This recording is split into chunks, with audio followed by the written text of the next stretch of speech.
Sasa hata hapa wakati alipokuwa ameenda alipata accident, bado nilikuwa nimemkanya. Nikamwambia hii masaa ni mbaya, wacha kwenda, niko document alikuwa amepoteza shamba. Wacha kwenda kutafuta hizo vitu. Gethie.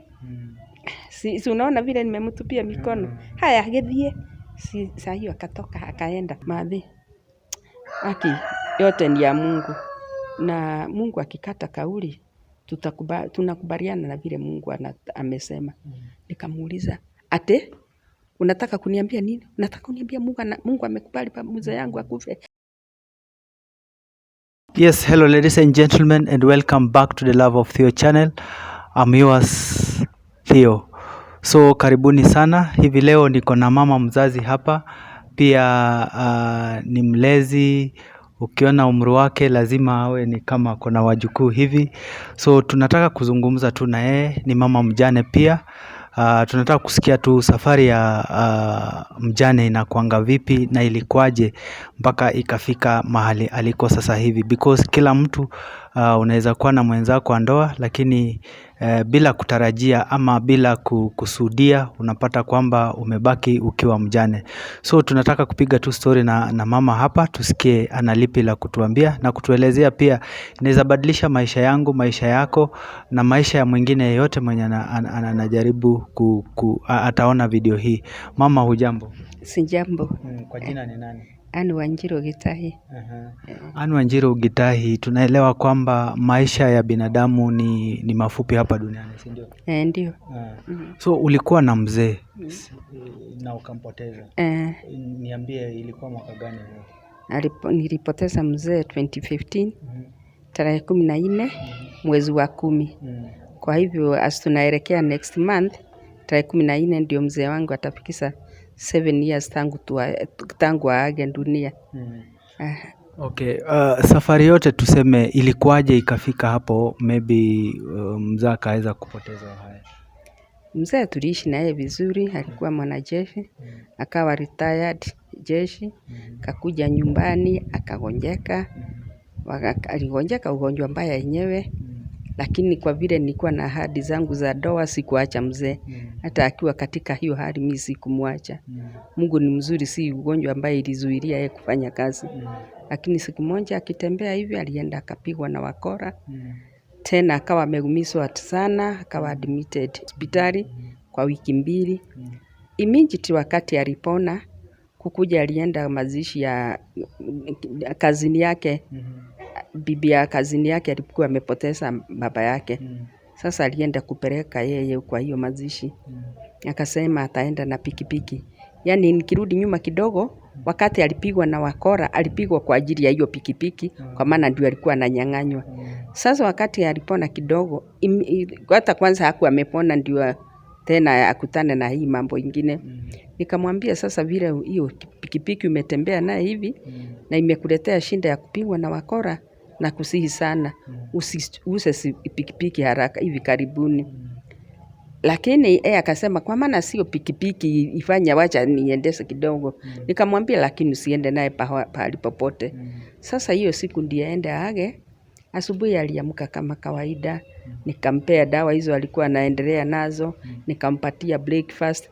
Mpaka pahali aliniambia, saa hii hata nikienda mpaka wapi nimeshiba vizuri, niko sawa, hata siwezi kasikia njaa tena. Hata nikitoka kwa hii boma, ile kitu nitakuwa nimemiss ni chakula yako.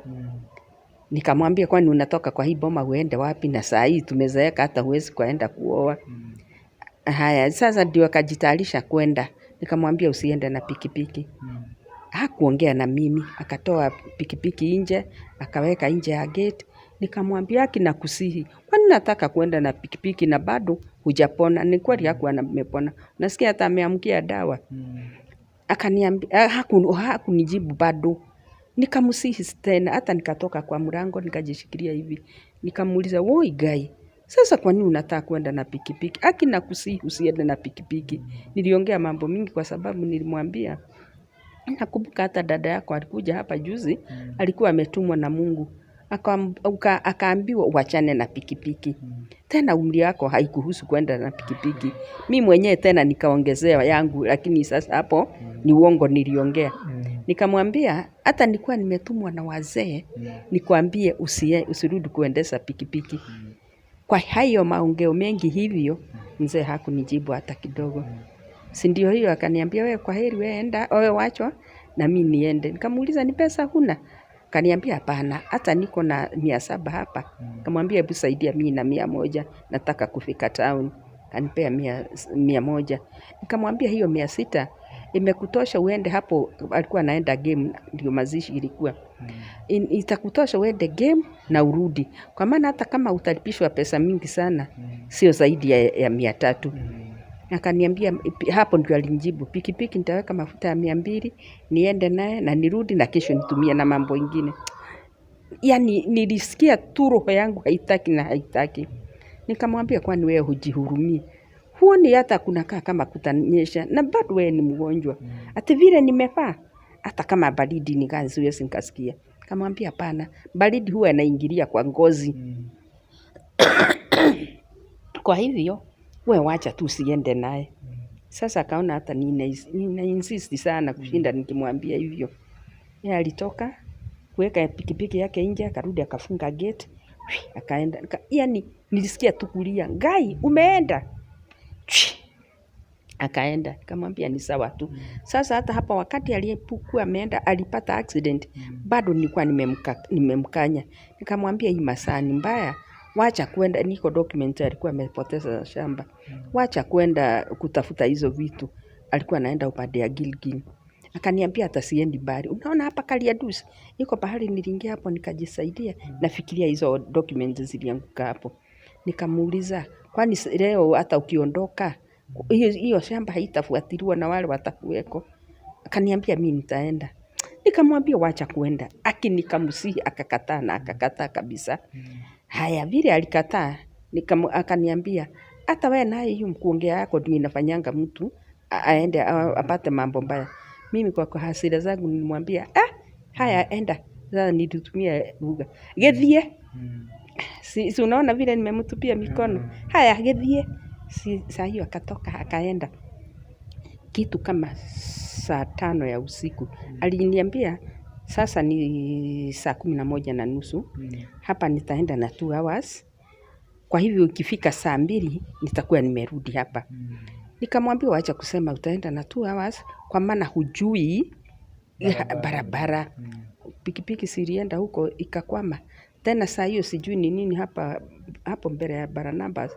Kwa hiyo mto inaitwa Baruku. Sijui ni kutegwa zinategangwa ama ni nini. Alitegewa hapo. Sasa wakati hiyo pikipiki yake anaundaunda, mtu mwingine akakuja akamwambia, "Dadi, nini unafanya hapa na hiyo pikipiki? Hapa ni pahali pabaya sana." Akamwambia pikipiki imeharibika. Ebu utanisaidiaje? Akamwambia acha nikufute nikuweke pale juu. Hapo ni pazuri kwa maana iko watu, lakini hapa ni dangerous sana. Vile wanafutana na huyo mtu wa pikipiki. Naona sasa kagiza kameanza kukuja. Mzee aliwekelewa bao hii.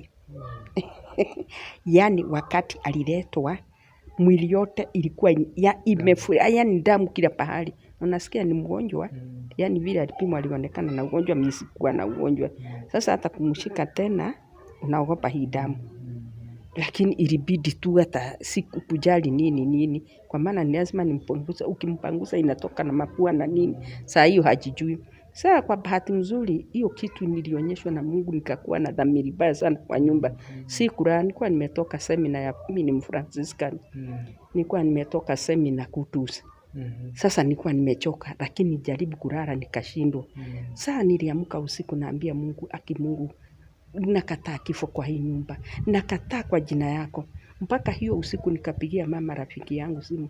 Nikamwambia, "Oi mama Njuguna, nakuomba tu uniombee sana. Mimi naona kifo kwangu. Bwana wangu alienda Gilgil na hajakuja." Saa hiyo naongea hiyo. Kasikia kijana yangu ije akimuuliza, "Dadi ati nini?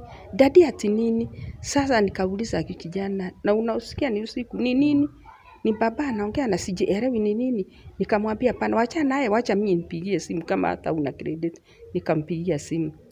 Ni nini? Akaniambia zile carrots nilikuwa napeleka huyo, nimeenda nikakuta huyo mtu kama hayuko. Already nikajua huyu mtu amechanganyikiwa. Sasa ni nini amechanganyikiwa? Kumbe ni wakati huyo aligongwa hii mbao. akaanguka. So ulimpigia simu ndio alikuwa anaongea na wewe? Ndio akasema nimechanganyikiwa. Na hakuongea tena. Akawa dormant, ikaisha hivyo, simu kipiga haongei, nikapigia jirani hapo. Kamwambia baba angalia. Baba tulikuwa alienda upande hii ya Gilgil na nimeongea na yeye inaelekea saa 6 usiku. Ni kama amechanganyikiwa. Mimi sijui ni nini. Yaani saa hiyo nasunguka nyumba yote nikiomba, nashika rozari, nasikia hapana. Nashindwa sasa kabisa. Haya, vile niliambia huyo mama omba iko shida kwangu, naye akaendelea na maombi. Sasa baba angalia huyo, akaniambia Steven yako, nikamwambia wakaenda na huyo Steven, huyo ndio kijana wangu mdogo. Wakaenda na yeye. Unajua sasa hawajui yako wapi. Wanaenda tu kwa barabara wakiangalia. Wakiwa mbali, unajua wanaogopa. Wakaona taa ya pikipiki. Kumbe yule alikuwa amemfuta, pikipiki yake ilienda. Aligongwa akatupwa pahali chini kwa majani, na huyu wangu naye akawachwa kama amelala kwa barabara.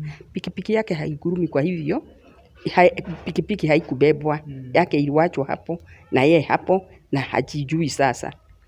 Si ndio hiyo wakabeba mzee na pikipiki yake. Sasa kwa ujinga hawa, niseme ni ujinga, ni vile waliona hapa itakuwa na statement, badala kumuingiza St. Mary's hospital, walimleta mpaka nyumbani.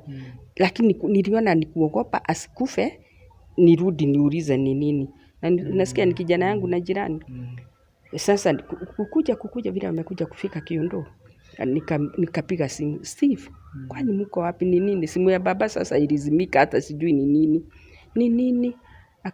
Akaniambia, ma'am, tumefika Kiondo na baba ni kama amechanganyikiwa. Na ako uhai? Nakwambia vile walikuja tu kufungua gate hivi kumuona. Nikasikia ni kuanguka, ni kufanya nini, uso umefura, ako na damu kila pahali, hajijui hata hajui ako wapi. Mimi nikaweka tu maji kwa gasi haraka, nikampanguza, nikatafuta gari, kaambia wacheni tumpeleke hospitali. Kijana wangu ananiambia, mama, na sasa iko karibu kukua asubuhi. Sasa hebu wewe nyamaza, wachana na mimi. Nikabadilisha mzee nguo. Unajua sasa hajijui, ndio tukampeleka hospitali. Sasa katika hiyo hali akatibiwa. Baada ya siku 2 ndio alikuwa ananiuliza, hapa ni wapi niko, nimekuja namna gani. Sasa ndio alirudi kukumbuka ni nini ilifanyika. Sasa nakupea hii hadithi yote uone vile nilikuwa namkanya kitu hasikii. Unasikia, hiyo ni incident ya kwanza. Ya pili ni hii sasa anaenda mazishi. Unasikia hiyo hata amemaliza 2 weeks, that week ndio mambo ya mazishi. Kwa hivyo bado hajapona. Lakini kifo nayo ilikuwa inamfuata, kwa maana wakati tulikuwa tunatoka hospitali hivi, iko gari tena karibu imgonge. Pikipiki tu hiyo. Saa hiyo hana pikipiki, bila alitoka pikipiki hospitali hii Evans. Haya sasa kuja nyumbani si mambo ya kumtunza, kumwangalia, kufanya nini hivyo. Na after kwenda hiyo mazishi, si unasikia nimemkemea, nimemkataza, nimeongea lugha zangu zote. Yenyewe alikataa. Akaenda. Sasa wakati wa kutoka mazishi, unaona tumeachana, mimi nimeambia yeye wacha nifike town, na yeye naye ndio hii ameenda mazishi. Na wakati huo nilimwambia zile gari zinaenda mazishi ni nyingi. Wewe usiende na hii. Tokea pale Kiondoa Mafureria, gari upigie kazini yako wakuja wakikuchukua. Kama si hivyo chukua matatu. Hiyo yote alikataa. Ningefanya nini?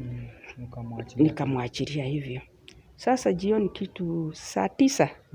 Saa 9 nikamuuliza, iko kamjukuu kangu kalikuwa nasari hapo kamsichana. Na kalikuwa kanatoka shule saa 10. Saa 9 nimpigie ndio nijue kama amerudi kwa ajili ya huyu mtoto. Na mimi shughuli zangu town nimemaliza. Sasa nataka hata mimi nirudi. Lakini nataka nione ni nani atafika mbele kwa ajili ya mtoto. Saa 9 nikampigia, hello, mmemaliza mazishi? Tumemaliza. Hata saa hii ni kurudi, ninarudi. Saa 9 nimekuambia mambo ya saa 9. Aya, na mimi nikamwambia hata mimi nimemaliza mambo. Nataka niingie Gikomba kidogo. Nilikuwa na duka Gikomba. Lakini nifunga kwa ajili ya wakati hiyo sasa alikuwa mgonjwa. Sasa sikuwa naenda. Sasa nilikuwa nataka nipitie majirani niwaulize kazi iko namna gani. Iko mama nilikuwa nimeachia kifunguo. Kwa hivyo saa ingine alikuwa ananiuzia nikiona kama ako na kakitu. Saa nikiwa kwa duka ya mama mmoja, simu tena ikakuja. Kitu saa 10 sasa. Halo Mama Thuku, naitwa Mama Thuku, Thuku ndio first born yangu. Uko wapi? Niko town na ni gari naenda kupanda nirudi nyumbani. Baba Thuku amepata accident na amepelekwa casualty medical. Hai, mimi nilikuwa na vitu kwa mkono hivi, nikaangushanisha, nikauliza Ngai Mungu, tena amegongwa wapi? Ile kichwa, yani nilikaa kama nimechanganyikiwa kidogo. Vile niliangusha vitu kwa huyo mama, nikatoka nikaenda kwa mama rafiki tena. Huyu nilikuwa naambia aombe, naona kifo. Nikaenda kwake, nikamwambia sika hii simu Mama Njuguna. Ongea, mimi sijui, yani sasa nimekaa kama ni nini Mama Thuku? Sijui nasikia Baba Thuku ati casualty. Sijui nini. Ongea na hiyo simu. Ongea. Haya Mama Njuguna akasema, "Hebu sika uniende uniletee credit pale." Akaletwa credit, akapiga simu. Akaambiwa hapana, mimi niletahi ni kazi niyo yake. Ninasikia Baba Thuku amepata accident pale Mzee Wanyama akirudi akitoka mazishi na amepelekwa casualty. Hiyo siku kulikuwa na accident 16 za hapa na area Nakuru za motorbike. Hata moja ilikuwa hapa tu hapa na roundabout hii ya kwetu. Iko lori ilikuwa imelalia mtu hapo. Sasa kumbe watu wa kwetu wamesikia habari Baba Thuku amekanyangwa na lori na amekufa. Walisifikiria ni gani? Ni hii. Yani vile message ilifika huko. Iko jana alipigia simu, alikuwa anataka, alikuwa na pesa ya mzee. Kupiga akapigia mzee simu kumuuliza kama uko nyumbani kuletea hiyo pesa. Yule alichukua simu wao wanakuanga kwa barabara accident ikifanyika wana nini. Kachukua simu akamwambia mwenye unapigia simu ameanguka na pikipiki na amekufa. Nasikia nyumbani ripoti ilifika kitambo amekufa. Sasa huyu Mama Njuguna akaniambia hapana, uende medical peke yako. Wacha nipanga kwa maana ni jioni watu nikwenda wanaenda nyumbani. Kulikuwa jam kubwa sana. Wacha nijitayarishe tuende na wewe medical. Na mama mwingine alikuwa rafiki yangu. Sasa unaona hata chakula ile nilikuwa naye naenda naye nyumbani. Hata mtoto sasa nimesahau mambo yake. Kwenda kuingia kwa gari. Jamu inakaa hivi. Ilibidi tusunguke mpaka KFA. Tukuja hivyo ndio tukuje medical. La tulitake time. Mimi nawaambia hapana, wacheni nishuke, nitembee mguu, niende medical. Wananiuliza after kutembea mguu kwenda huko, ukienda utafanya nini na madaktari wako huko? Hapana. Kiwasiwasi kimeniingia kingine sijui ni nini. Haya. Tukaezunguka hivi tukaenda kufika hapo medical. Nikasikia nataka kujisaidia. Hata kabla kuenda kwa choo nikajisaidia mimi mwenyewe. Kaambia huyu mama Ngai, nimejiharibia kila pahali. Kaniambia toa hiyo nguo ya ndani weka kwa bag. Twende. Kufika pale casualty nikamwambia hata ndio yule. Sasa hiyo hata nimesmile kidogo. Ameraswa hivyo amefunikiwa lakini nimejua kiatu. Ako na kiatu moja imepotea. Nikamwambia tukaenda hapo nikamfunua. Nikamuuliza Baba Thuku nikaambia hawa kumbe hawa wamerealize already mzee ameenda. Lakini mimi sijajua. Nikamwambia hata hajagongwa pahali, amegongwa kichwa, damu inatokea masikio na mapua na hebu imagine sioni. Nikamwambia hata unajua ile picha ilikuwa ya mbele wakati wa accident ilikuwa serious sana. Kwa hivyo sai kwa maana sioni pahali imefura ama nini na sioni damu. Mimi hata sijui. Yani sielewi. Mama Njuguna already alirealize hata huyu mwingine alirealize mzee ameaga. Kwa maana huyu Mama Njuguna alisema, "Woi Ngai, ithe wa Thuku, woi Mungu, Baba Thuku." Nikamwambia hata hajaumia sana, hajagongwa sana. Zile dawa amepewa ndio zimefanya alale hivi, ndio sababu haitiki. Yani wananiangalia hivi wanashindwa. Ni nini bwana huyu? Haya, huyu mama mmoja tulikuwa na yeye. Bwana yake aliuawa na alikuwa young mother. Bwana yake aliuawa na mikora hapa Gili, hapa Naivasha. akiwa na basi akielekea Mombasa. Sasa aliletewa ripoti vile nililetewa. Huyu mama alikuwa anaishi na shida nyingi sana. Sasa mimi nilikuwa nampea motisha. Na hata kama akiniambia mtoto amefukuzwa kwa ajili ya shule, na hata kama ni pesa niko nayo, saa ingine namwambia shika hii elfu na usinirudishie, enda uongeze mtoto aende shule. Ati sijui nililala jana nini, kama ni tuviazi. Yani nilikuwa na kumpea mambo ya kumencourage sana. Sasa vile tulikaa hivi tukakaa usiku inaendelea, wakaona huyu mama hajielewi na hajui ni chochote. Mkaniambia hebu kwanza tukae chini hapa ndio tuone. Saa vile tulifika hapo, kwanza niliambia huyu mama Juna, tukifika hapo tuambie daktari atupatie baba Dhuku tumpeleke hospitali Evans, kwa maana wao ndio walikuwa wanaendelea naye wakati accident. Hata sasa waendelee na yeye, kwa maana medical najua hawatujui watu vizuri. Sikia vile na reason. Kukaa hapo nikawauliza, mama Juna, si tuliongea tukifika hapa tuambie daktari atupatie baba Dhuku, ni kwa nini hatufanyi hivyo? Ama mnaonaje? Si tuko na gari. Sasa tuko na gari ya huyu mama. Unajua wanashindwa wataniambia nini? Nikaambia ndio yule daktari. Si niende? Wakaniambia hapana, weka wacha mimi niende. Mama Juna akaenda. Kauliza daktari, sasa yule mgonjwa ako pale Kasoti, mambo yake ni aje? Akaambia huyo mzee aliingia tu hivi. Nafikiri alikatikia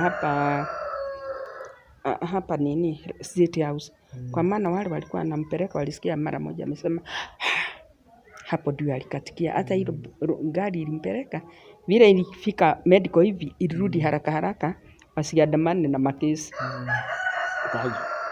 Sasa daktari akawaambia sasa hiyo ni police case.